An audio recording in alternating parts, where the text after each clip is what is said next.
Yeah, Balblair. Now, as you know, Jamie, Balblair is a North Highland malt. It's not far from Tain, that's where Glenmorangie is located. And it looks over the Donach Firth. So it's set back from the sea, but it's got a fine view. Funnily enough, the original Balblair was one of the oldest distilleries in Scotland, Really? founded in 1790. And then the current one was moved slightly from where the original one was to take advantage of the railway. So to get the goods trains closer to would that be to bring goods in or goods out? Both. Both. Huh. Yeah, bringing in barley and taking out casks. So I'm very fond of Balblair. It's a very, very pretty distillery. It was designed by Charles Doig, who was the doyen of Witt's distillery design in the 1870s, and it was moved there in 1878, something like that. But I'm particularly fond of it because it was the scene that I was involved in a film called The Angel's Share. Oh, yes. And they used Balblair Distillery as a location for a very famous scene, an auction where a cask of whiskey was being auctioned. And it was great fun. It was really was. Anyway, we're not here to talk about the film. So we've got these three. As you can see, the colour is very similar. They're well, I suppose they're currently 11 years old. So they're quite pale, so we're talking about refill American white oak. We're giving it this pale golden colour. They're all the same age, but they are fine enough. Their strengths are somewhat different. So let's have a quick look at the first one. This is at 60.7% alcohol, so it's quite high. It's clean, it's fresh. It's very slightly vanilla-like. Yeah, that's American oak. Is that a bit of that kind of vanilla kind of toastiness coming through? Yeah, and it's more like sort of, dare I say it, cheap vanilla ice cream. Mm-hmm. Yeah. Not very sophisticated stuff. Are we getting any coconut? That's the other thing that you often associate with American white oak. It's absolutely delicious. I've just tried a bit too early. I've gone too early, Charlie, but it's absolutely...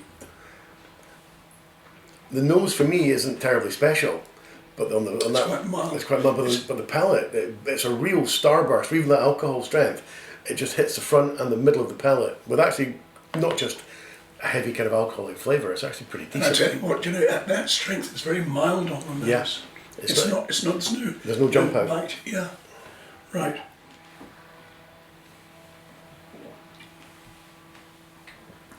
Creamy texture, sweet taste overall, perhaps a little bit of fruit in mid-palate and a little bit of spice as you swallow. Yeah, but it's not, I mean, considering such a high ABV, it's very quaffable.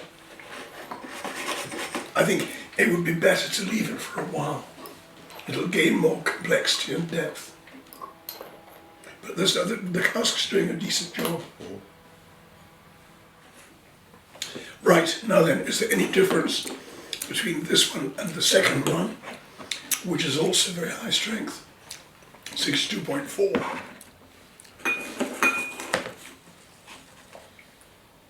Well, it's a much softer nose.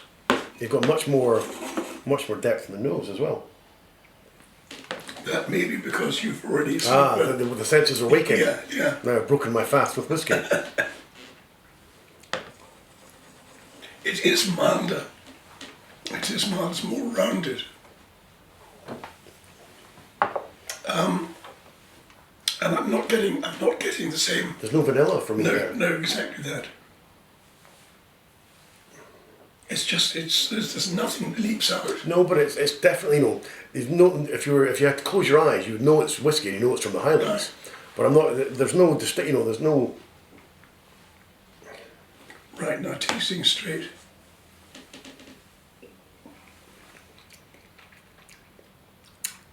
Much more forward, isn't it? It's easier to drink. Yeah. It's different on the palate. I'm not nearly as good, but that, in layman's terms, that's a better whiskey. It's certainly even easier to drink. Yeah.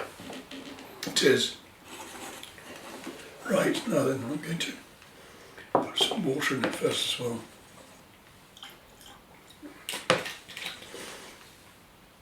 Go try it. A bit early. Never too early for whiskey. Breakfast whiskey. Whiskey. This is right. I've broken my fast. Take us on. Tell you what, man, I like.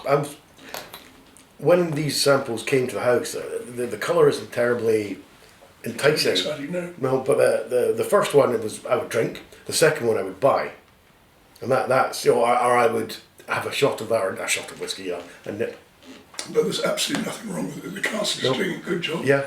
It hasn't dominated because it's a refill, it hasn't dominated the somewhat delicate character. That's delicious. It's really light and on the palate, but it's absolutely delicious. I think that's really good. How does it differ from the first one, Charlie? It's easier to drink. And I think I would describe it as sort of an aperitif style whiskey. You know? Yeah. Will it get better with age, that?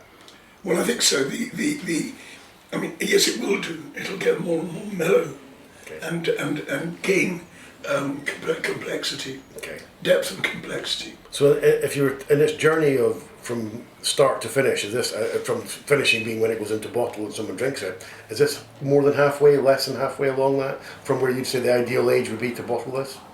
I would say, I think it would benefit hugely from another, say, 5 years. Bottle it at about 15 years old. Yeah. The And what will it be like if it got up to 21 or 25 or something like that? it'll still be fine because of the cask. Because the cask is not too active. Okay. If it was, I mean that's a no age statement. That's a young whiskey You see the difference in the colour. from a much more active cask. So that's been put in PX or sherry or something. Well, Isn't it? I haven't actually looked. I don't really want to.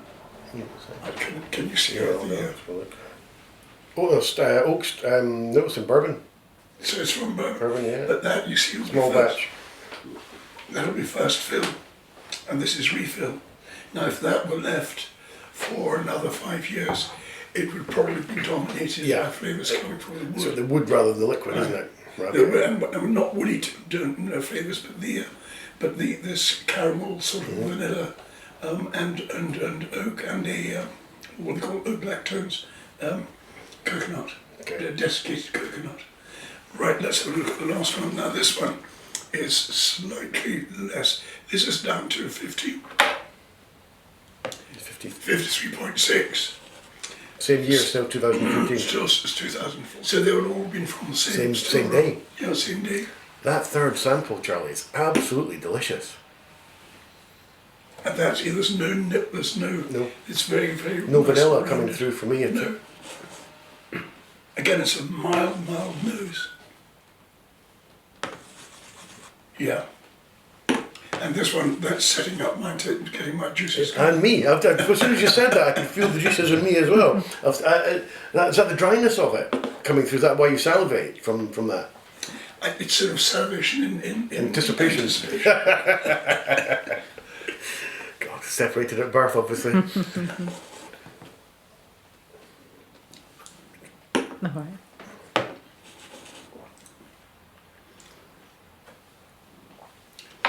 Yeah, it's much easier to drink straight. Of course, being this strength, although I think it'll still benefit from water, there is something very slightly acetone for me. And acetone, well, I know you don't use nail varnish. Only on weekends. Oh, yeah, this could be Deirdre. Right. Yeah, there's very little aroma at natural strength.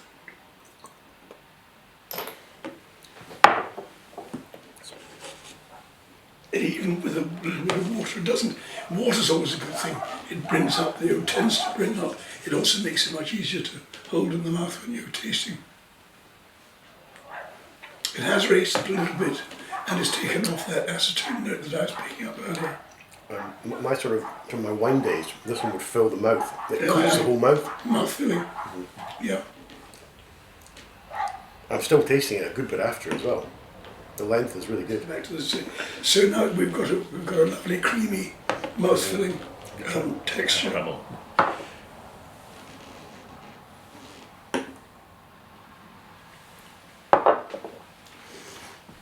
Mild, pleasant. There's nothing exaggerated about it. It's soft and gentle, and as you well, I mean, we've talked about breakfast whiskey, but again, an aperitif style Yeah. whiskey. And will this one, because the ABV is a bit lower, will it benefit from a bit longer in cask again, or is this now reaching its... Well, you see, that's a very interesting question. Why, since they were all done on the same day, I would suggest that it depends whereabouts in the warehouse they've been located. Okay, so it does in top, middle or bottom kind of thing almost? Okay. Yeah, well, it's to do with moisture in the atmosphere. They've got traditional warehouses at Balblair, and so really there shouldn't be much difference. And then it's not as if they're racked very high in a warm, dry warehouse. The strength keeps up. Okay. The volume in the cask goes down. Okay, yeah. And then, if in a damp warehouse, traditional damp dunnage warehouse, it's the other way around. Okay. Your strength goes down, And the liquid stays. but the liquid stays high. Okay. So that's the only thing I can think of, unless the cask has leaked at all. But I don't think it would have done. They would have checked that. No, I mean, I think the RLA in the can, or the OLA is fairly consistent with the other two. But it just shows the wonders of whiskey, how 3 casks on the same day isn't it? can all taste very, very good, but very, very different.